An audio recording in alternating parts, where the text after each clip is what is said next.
A gangster walked onto Keanu Reeves' construction site with 7 armed men and demanded $60,000 in cash. He grabbed a 19-year-old volunteer by the throat to make his point. He gave Keanu 4 hours. No police. No bodyguards. No weapon. Just an actor in a dusty t-shirt, completely outmatched, with 1 phone call and a plan that nobody saw coming. There is a street in Brooklyn called Thornfield Avenue. Most people in New York have never heard of it. It runs through the middle of Crestwood, a neighborhood the city stopped thinking about a long time ago. Cracked sidewalks, streetlights that flicker more than they shine. Half the storefronts boarded up, the other half hiding behind iron bars.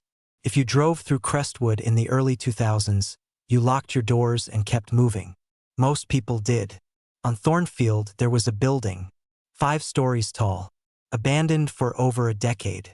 Every window shattered, graffiti covering the walls from the ground to the 2nd floor. The front steps had collapsed into a heap of concrete and twisted rebar. For years, that building just sat there, rotting slowly, like a monument to every promise the city had ever made to this neighborhood and never kept. Something happened at that building in the early 2000s that one man never forgot. Not because of the violence, though violence was threatened. Not because of the money, though $60,000 hung in the balance. But because of what it taught him about the difference between reacting and thinking, between surviving a moment and solving a problem, and about the uncomfortable truth that sometimes the only way to win a fight is to make sure it never starts. That man was Keanu Reeves. Everybody knows Keanu Reeves, the movie star. By the early 2000s, he had already headlined films that grossed hundreds of millions of dollars. He could have been behind the gates of a Malibu estate, surrounded by assistants, eating at places where a single bottle of wine costs more than most people's rent. But that was never Keanu. It has never been Keanu. He grew up without much. His father left early. He moved around constantly as a kid, never settling. He found acting not because he chased fame, but because he needed something to hold on to. And then life started taking things away from him. People close to him. A dear friend, gone far too soon. A child he never got to hold. Partner he loved deeply. The kind of loss that either shuts a person down completely or sends them looking for something worth building. Keanu went looking. That is how he ended up standing on Thornfield Avenue, staring at a 5-story wreck and seeing something nobody else saw. Community center, tutoring rooms, a small gym, a place where teenagers in this neighborhood could go after school instead of standing on corners with nothing ahead of them and nothing behind them. He set up a small nonprofit to fund the project. No galas. No press releases. No celebrity fundraisers. Just a quiet organization with one job. Get this building renovated and open its doors. He hired a professional construction crew, a licensed contractor, a project manager to deal with the permits and inspections and the mountain of paperwork that comes with turning a condemned building into something functional. He brought in volunteers from the neighborhood to handle the simpler work. Painting, cleanup, hauling debris. And then he started showing up himself. Not once a month for a photo. He showed up almost every day, rolling in on a beat-up motorcycle, wearing a faded black t-shirt and jeans with holes at both knees and boots so worn down the soles were nearly smooth. No entourage. No publicist. He carried bricks, mixed mortar, climbed scaffolding to check structural work on the upper floors. He ate lunch sitting on the curb with the rest of the crew, sharing sandwiches from the deli on the corner. Nobody called him Mr. Reeves. On that site, he was just Keanu. Calloused hands, cement dust on his face, working like a man who had something to prove to nobody but himself. That is important to understand, because there was someone else in Crestwood who had been watching that construction site very carefully. Someone who looked at it and did not see a community center at all. He saw a payday. His name was Victor Hargrove. People on the streets called him Big V. 6'4", 275 pounds, 45 years old. When Big V walked into a room, people stopped talking. They stepped aside, not out of admiration, out of fear. Big V had grown up right there on Thornfield Avenue, 3 blocks from the building Keanu was now renovating. His mother worked 2 jobs and still could not keep the electricity on. His father was gone before Victor could remember what he looked like. Nobody built anything for Victor Hargrove when he was 14. Nobody set up non-profits for him. The neighborhood handed him nothing, so he took what he needed. By his mid-20s, he had built a criminal operation that ran like a machine. By 45, he controlled the gambling networks, the protection rackets squeezing money from every small business in the area, and distribution lines moving product through 3 neighborhoods. Within his territory, Big V was the real law. Police rotated in and out. Politicians gave speeches and disappeared. Big V stayed. One rule: no exceptions. If you operated on his ground, you paid. But there was something deeper driving Big V than money or territory. He carried a resentment that had been building for decades. He had watched wealthy outsiders come into neighborhoods like Crestwood his entire life. Politicians shaking hands before elections, then vanishing for 4 years. Corporations hanging banners about community initiatives, then quietly pulling the funding. Celebrities visiting for an afternoon, posting photographs, and never returning. Every time people got their hopes up, every time those hopes got crushed, Big V had decided long ago that outsiders were never to be trusted. So when he heard a Hollywood actor worth tens of millions was playing construction worker on Thornfield, he did not see charity. He saw performance. He saw a rich man using his neighborhood as a prop. And he saw opportunity. A famous actor meant easy money. Big V figured a man like Keanu would pay $60,000 without blinking just to avoid trouble. That is how rich people worked in his experience. They threw money at problems because money was the one thing they never ran out of. What Big V did not understand was who he was actually dealing with. It was a Tuesday morning. Cool air, the crew already working. Keanu was on the 3rd floor checking a section of exposed framing when someone called up from the street. He looked down and saw 2 black sedans pulling to the curb. 7 men stepped out, all dressed sharp, all carrying themselves with weight that had nothing to do with their clothes. And in the middle, towering over everyone, a man Keanu had never met but recognized instantly from the way the others orbited around him. Big V took his time, adjusted his cuffs on the sidewalk, scanned the sight with the slow gaze of a man used to being waited for. Dark suit, polished shoes, gold watch catching the morning sun. Everything calculated to project one thing: authority.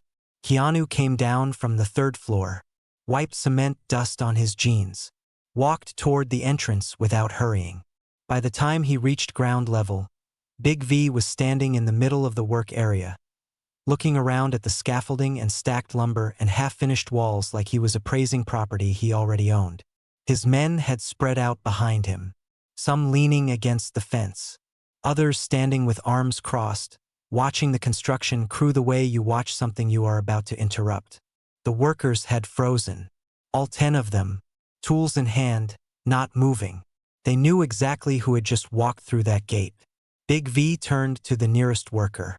"Who's running this?" The man, a middle-aged carpenter, did not speak. He pointed at Keanu.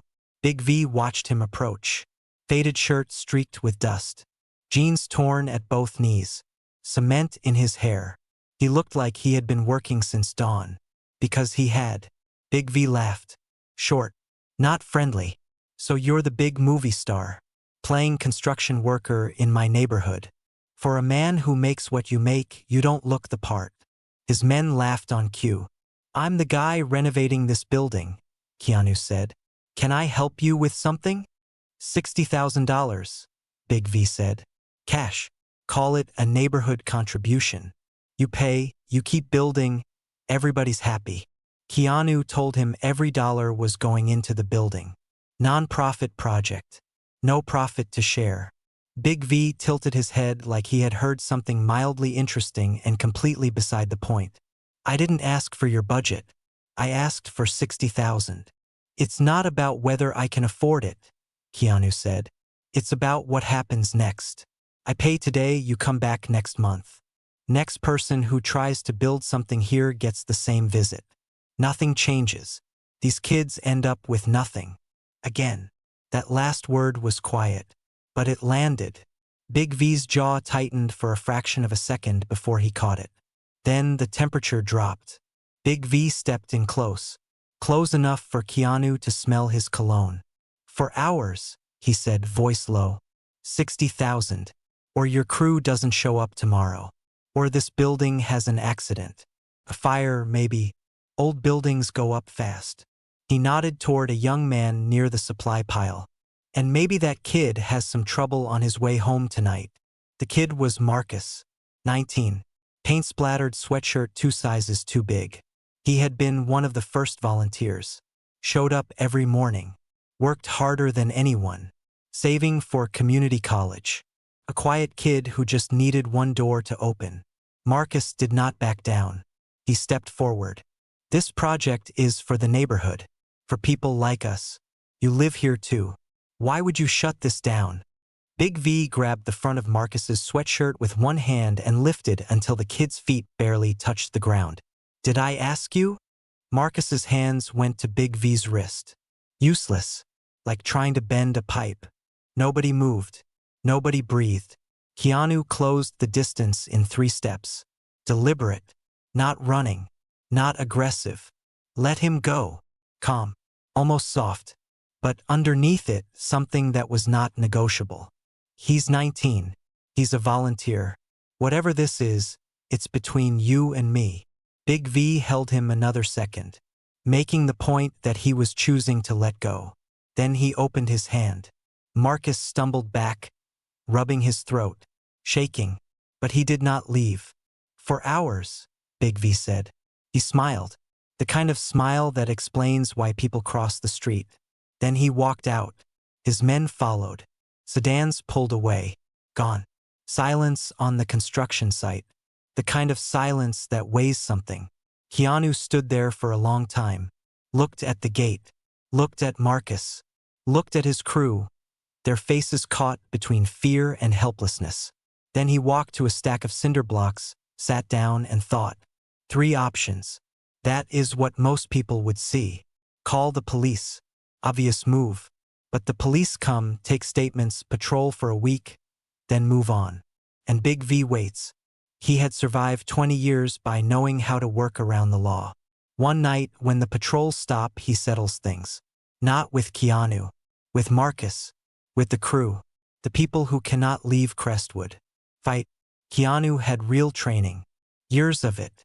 But 7 armed men versus 1 person. Surrounded by civilians. This was not a movie. Starting a fight here meant gambling with other people's bodies. Pay. 60,000 was nothing to Keanu Reeves. But paying means Big V comes back. Every time. And word spreads. Every nonprofit, every small business in Brooklyn trying to do something decent becomes a mark. 3 doors. All of them locked. Keanu sat on those cinder blocks, sun climbing, crew watching from across the site. Then something shifted in his face. Not a smile. The expression of a man who just found a way out of a room everyone else thought was sealed. He stood up and walked to his truck.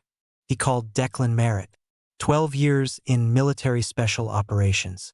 Now running a private security firm out of Midtown Manhattan. No website. No ads. The kind of man who solved problems before they became emergencies. He and Keanu had been friends for years. The real kind, built on respect, not industry. Keanu kept his voice even. Big V might still have eyes on him. This had to look like a routine call about project finances. "I've got a situation at the Crestwood site. A local operator showed up with 7 guys. 60,000 or they burn the building and hurt my people." Brief pause. "Are you safe?" "For now. For hours.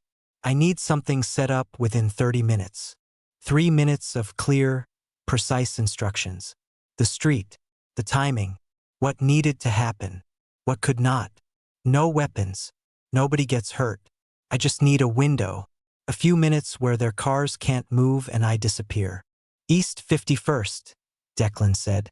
"Midtown. Lunch hour. I've got 5 guys including me. We'll create a traffic situation that looks completely natural. Van stalls, taxi gets blocked, horns start. Nobody thinks twice in Manhattan at noon.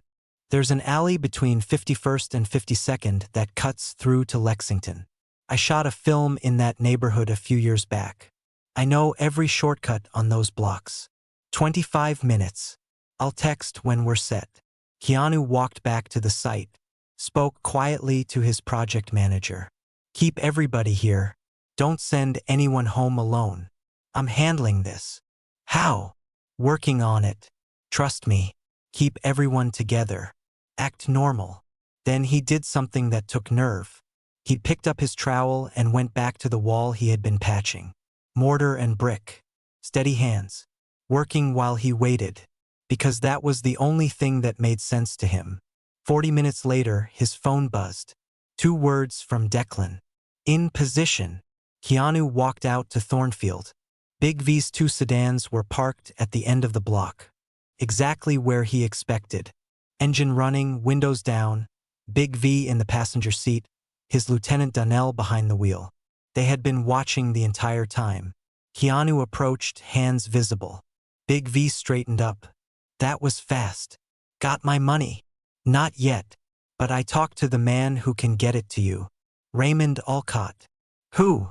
The investor behind this project. Not Hollywood. Wall Street. Real estate, city contracts, connections at City Hall. He controls every dollar. I told him about your request. He wants to handle it directly. Why can't you pay? It's not my money to give, Victor. Alcott controls the foundation. If you want 60,000, he's who you need to sit down with. Big V studied his face, looking for the crack, the tell. Keanu held his gaze without moving, without blinking. Years of physical training for roles were serving him in ways no acting coach had intended. Where? The Meridian Grill, East 51st. He's at lunch now. 30 minutes. You get your answer today. Big V leaned back. Keanu could see the calculation behind his eyes. Suspicion on one side, 60,000 on the other, and beyond the money, something else. A man with Wall Street ties and city connections. The kind of door Big V had been pushing against his whole life without getting through. Donnell leaned over. If Alcott controls the money, that's who we need to talk to, V. And if he's got city connections, could be worth a lot more than 60. Why would this Alcott want to meet me? Big V asked. Rich Wall Street guy. Why does he care? This was the question. The one that would sell it or kill it. Because I told him you control this neighborhood, Keanu said. Nothing happens in Crestwood without your say. Alcott understands territory, understands influence. He said anyone who's held a neighborhood for 20 years is someone worth sitting down with. It landed. Not because it was clever, because it touched the one thing Big V wanted more than money. Recognition. Acknowledgement from the world beyond Crestwood that he mattered. Public restaurant, Keanu added. Lunch crowd. Packed. Nobody's trying anything in Midtown at noon. Donnell gave a small nod. Big V looked at his men. We follow you. Keanu grabbed a leather portfolio from the office trailer. Architectural plans, budget documents. Sent one last text to Declan. Leaving now. 3 vehicles. Mine in front. 8 seconds. Copy. Ready. He got in his truck. 2 sedans fell in behind. 3 vehicles heading for the Brooklyn-Manhattan Bridge. 25 minutes. Keanu drove steady. Signaled every turn. Stopped at every light. From outside, he looked like a man heading to a business lunch. Inside, he was counting. Minutes. Blocks. The shrinking distance between where he was and where Declan was waiting.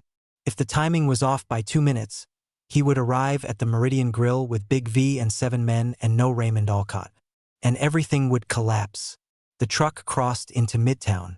Streets thick with the lunch crowd. Taxis cutting between lanes. Pedestrians flooding crosswalks. Keanu turned onto East 51st and saw the dark green awning of the Meridian Grill half a block ahead. Checked his mirror.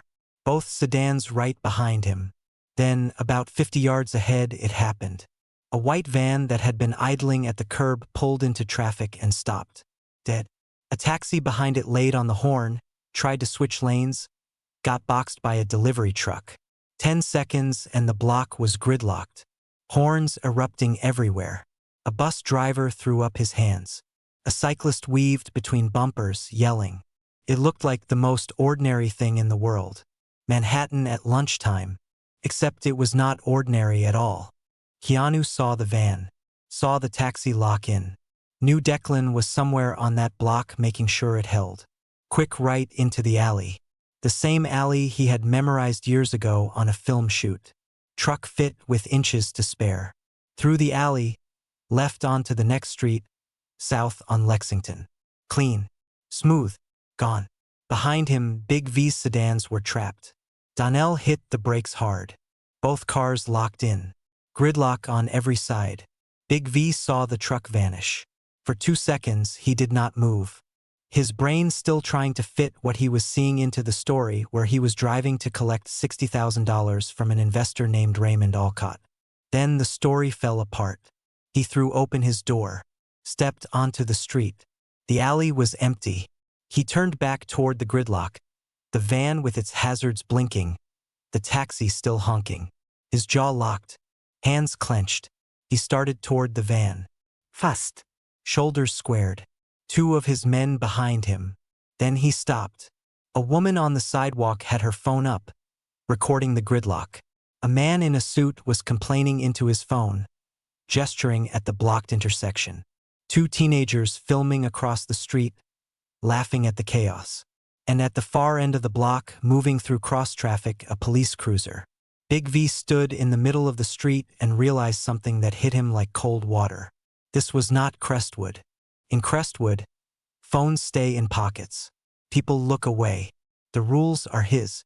Here, in the middle of Midtown Manhattan, he was nobody. A large man standing in traffic being recorded by strangers who would post those videos without thinking twice.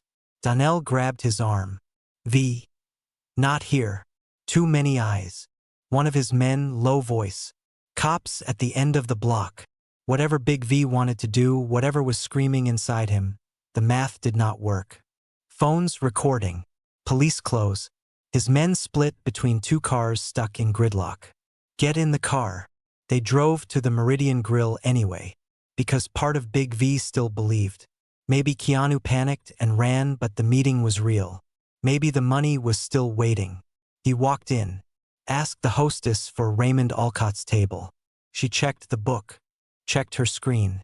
No reservation under that name. Never had been. She did not recognize the description either. Big V stood in the entrance of the Meridian Grill, the lunch crowd moving past him, glasses clinking, conversations humming, and the full weight of it hit. There was no Alcott. No investor. No meeting. No 60,000 waiting at a table. There was only an actor who had looked him in the eye, invented an entire human being, driven him across a bridge into unfamiliar territory, and disappeared into an alley while his friend turned the street into a parking lot. And Big V had followed the whole way, believing every word, because those words had touched something inside him he did not want to admit was there. He walked out without speaking, got in the car. They drove back to Brooklyn in silence. Keanu was already in Queens. Declan's living room, portfolio on the coffee table, blueprints and spreadsheets. No money. No Alcott. That evening, Keanu called his lawyer. Filed a report documenting the extortion and the threats against his crew and Marcus specifically. Requested increased patrols around the Thornfield site. But he chose not to push for a full investigation. If the story went public, every headline would brand Crestwood as dangerous. The community center, meant to be a signal that the neighborhood was worth believing in, would become a symbol of crime. And if Big V got arrested on Keanu's word, his men would still be on those streets. They would know who to blame. Not Keanu, who could leave whenever he wanted. Marcus, who could not. The phone rang at 11:30 that night. You played me. Big V's voice was tight, something raw underneath. Looked me in the face. Leet. Drove me to Manhattan for nothing. In front of my people. I did what I had to do so nobody got hurt, Keanu said. Including you. Hurt? You humiliated me. My guys watched me follow an actor to a meeting that doesn't exist. I know your reputation matters in your world, Keanu said. But I need you to think about what happened today. You came to a place where people are building something for kids in your neighborhood. Your neighborhood.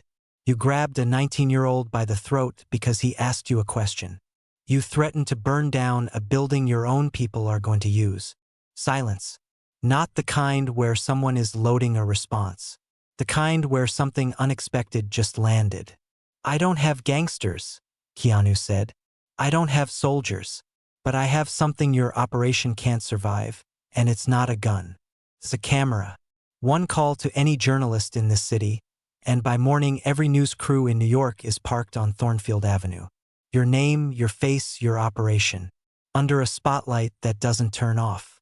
Police start paying attention. Feds start asking questions.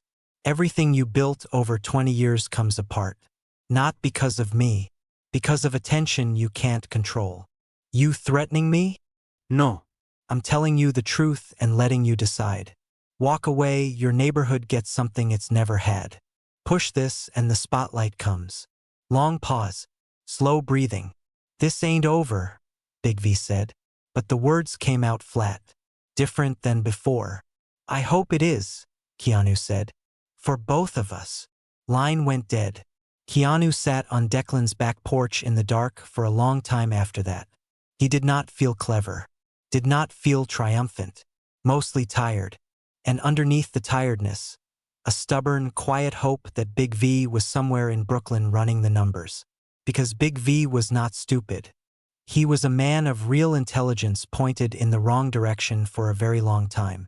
And men like that, when every possible move leads to loss, eventually pick the one that loses the least. Pride was expensive, but everything else cost more. Next morning. Same motorcycle on Thornfield Avenue. Same rider. Faded shirt, worn jeans, old boots. Most of the crew came back. A few did not. Nobody blamed them. Marcus was there. Fresh bruise on his neck where the sweatshirt had dug in. You're coming back? Marcus said. No bodyguards. If I show up with bodyguards, I'm telling this neighborhood it's somewhere to be afraid of. Marcus looked at him, then picked up a paintbrush and went to work. Keanu grabbed his trowel and climbed the scaffolding. Big V did not come back. That day or any day after. No threats. No fires. No trouble for Marcus. Not because of police patrols.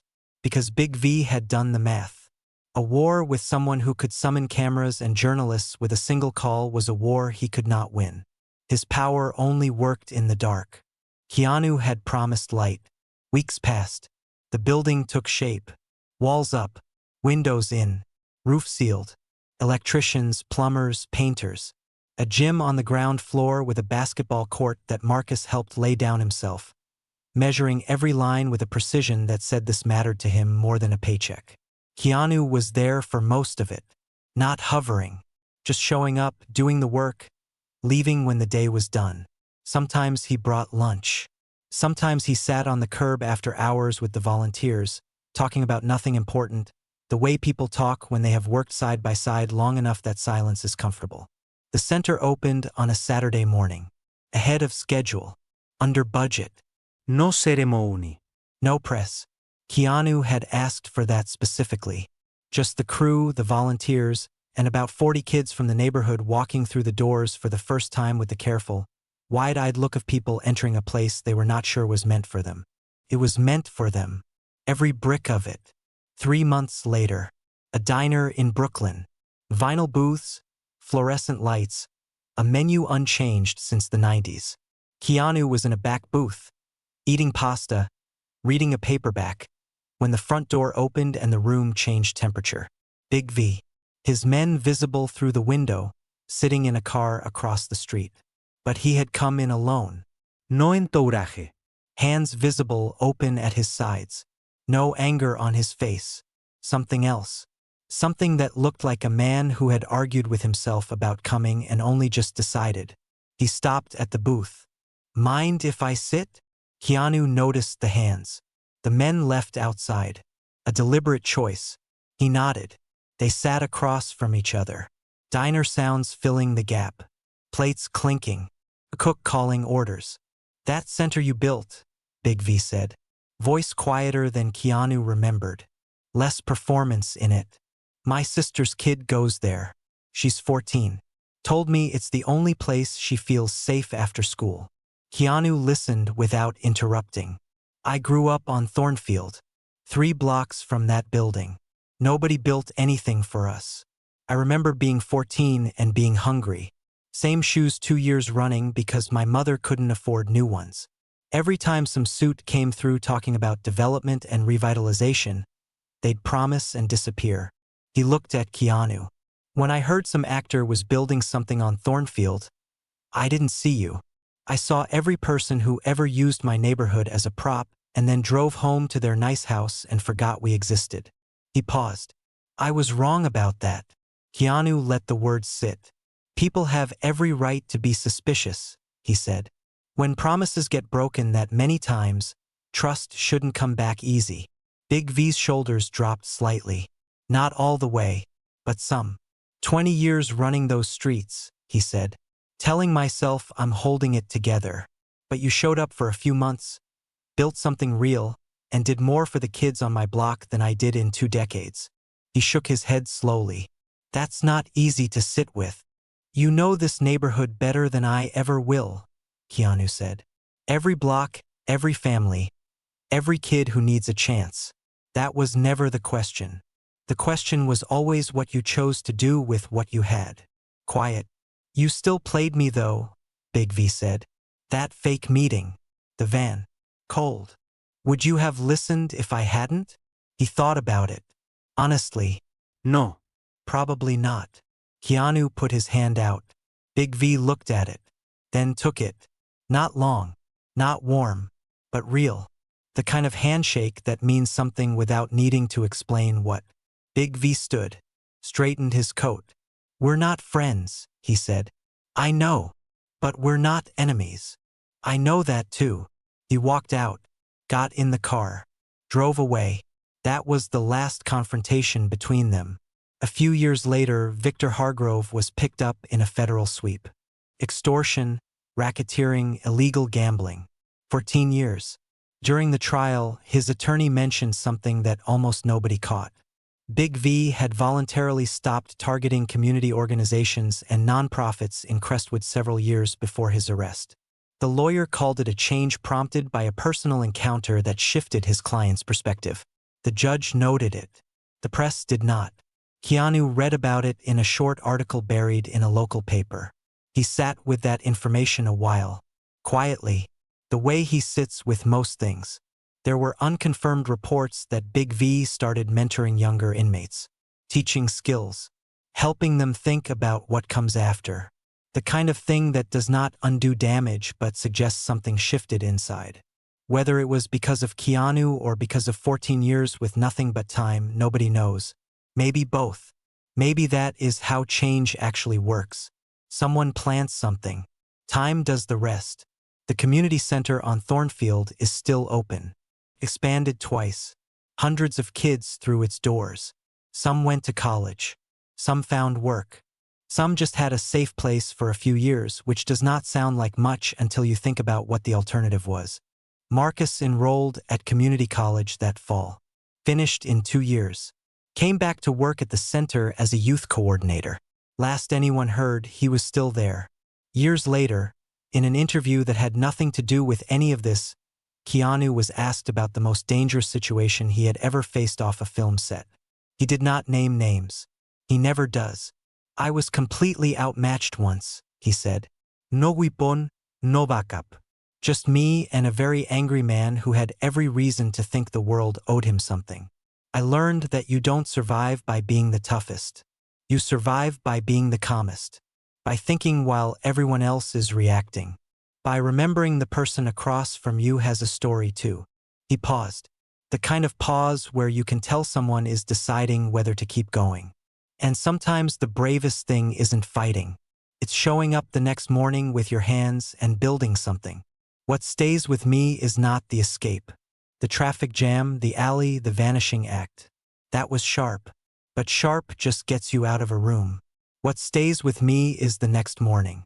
Keanu on that motorcycle, riding back to Thornfield, walking onto a site where he had been threatened 24 hours earlier, picking up a trowel. No cameras. No security. No announcement. Just a man in a dusty shirt doing what he said he would do. We live in a world where that kind of follow-through has become so rare it feels almost radical. And Big V, he is harder to sit with. He did terrible things. Put his hands on a kid. Terrorized people who had done nothing to him. But he was also a boy who went hungry on a street nobody cared about, who decided if the world was not going to give him anything, he would take it. That worked for 20 years. Until someone in old boots showed him the cost of it. Keanu did not fix him. People are not renovation projects. But something cracked open in that diner when Big V admitted that a few months of honest work had done more for his neighborhood than 2 decades of fear. That kind of admission costs something. And it does not come from a man with nothing left. If the story stayed with you, drop a comment. I want to know what you think. What would you have done? If you want more stories like this, subscribe. I will see you in the next one.